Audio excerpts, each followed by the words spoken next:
Kuasa hukum keluarga Brigadir J,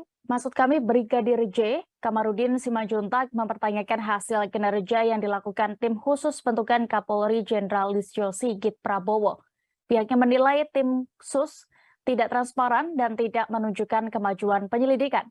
Pernyataan itu dilontarkan Kamarudin seusai menjalani pemeriksaan untuk melengkapi BAP Bareskrim Polri sebagai pelapor kasus kematian Brigadir J.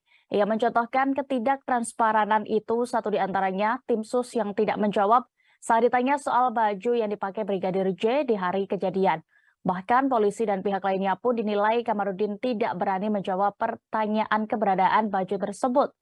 Padahal pakaian terakhir Brigadir J bisa menjadi petunjuk perihal kematiannya. Salah satu di antaranya adalah mengenai bercak darah hingga bekas luka tembakan. Namun Kamarudin menduga baju dan barang pribadi milik Brigadir J yang bisa menjadi bukti itu sudah ada di tangan pihak polisi. Pihaknya belum diberi informasi terkait itu, padahal kuasa hukum terus melakukan koordinasi dengan penyidik Polri.